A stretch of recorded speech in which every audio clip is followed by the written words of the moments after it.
एक छोटा सा गांव था, रामपुर। उस गांव में मोहन नाम का एक किसान रहता था। मोहन को एक ही बेटा था जिसका नाम रवि था। लेकिन मोहन की पत्नी इस दुनिया में नहीं रही। मोहन अपने बेटे से बहुत प्यार करता था, लेकिन रवि अपने माँ के यादों को भुला नहीं पा रहा था। जिस वजह से मोहन ने दूसरी शादी कर ली ताकि वह नई माँ को पाकर अपनी माँ को भूल सके। रवि की सौतेली माँ रवि को देखना नहीं चाहती थी। वह सदैव रवि का शिकायत अपने पति से किया करती थी। बेटा ये अभी नई नई है, इसे अभी तुम परेशान मत किया करो। धीरे धीरे सब ठीक हो जाएगा। लेकिन रवि की सौतेली माँ रवि को बिल्कुल भी नहीं देखना चाहती थी।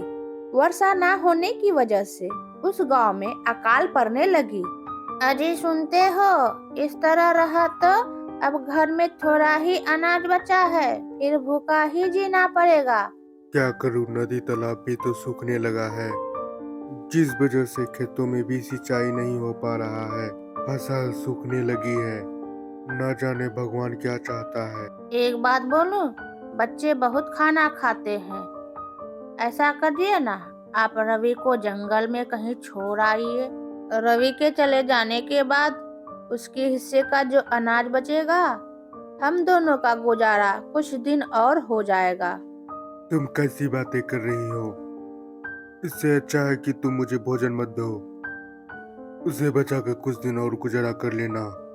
अरे नहीं जी, आप गलत समझ रहे हैं। मेरे कहने का मतलब ये नहीं था। कुछ दिन बीतने के बाद। मैं कुछ दिन के लिए शहर जा रहा हूँ, तुम रवि का ध्यान रखना। जी ठीक है। मोहन तो शहर चला जाता है, लेकिन उसकी पत्नी बहुत खुश हो गई कि अब वह अपने काम को अंजाम दे सके। अरे बेटा रवि, तुम कहाँ हो? हाँ माँ, अभी आया।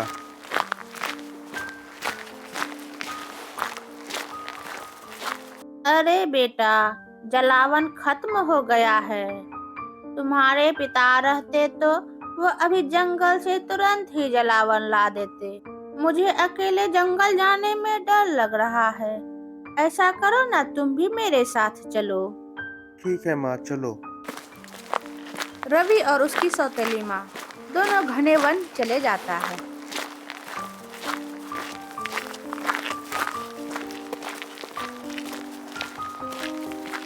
अरे बेटा रवि, तुम यहीं रुको। मैं थोड़ा जंगल के अंदर जाकर लकड़ियाँ काट लाती हूँ। तुम मेरा यहीं इंतजार करना। रवि को छोड़कर उसकी माँ घर की ओर चली जाती है और वह दोबारा जंगल नहीं जाती है। रवि बैठा इंतजार करते रहता है।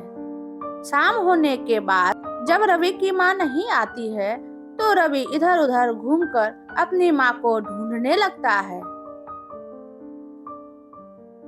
और रवि जंगल में भटक जाता है। तभी रवि को आवाज सुनाई देता है।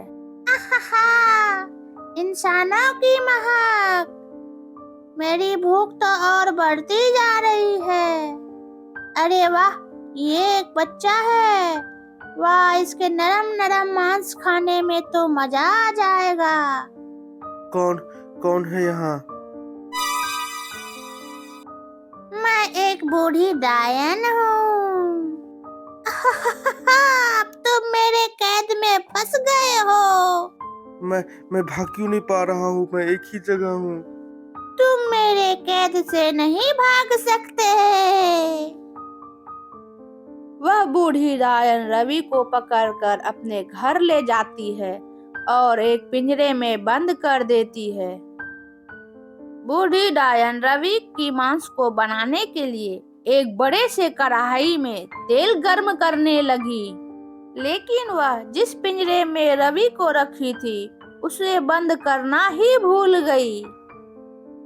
जब बूढ़ी डायन उस तेल को गर्म होता देख रही थी, तभी पीछे से आकर रवि ने जोर से धक्का मार देता है, जिस कारण बूढ़ी डायन की मौत हो जाती है।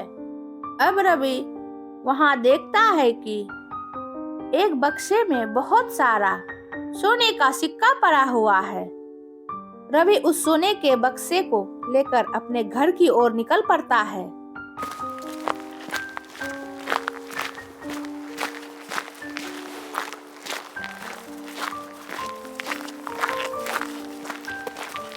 इधर मोहन रवि के मारे जाने की खबर सुनकर काफी दुखी होकर आंगन में बैठा था।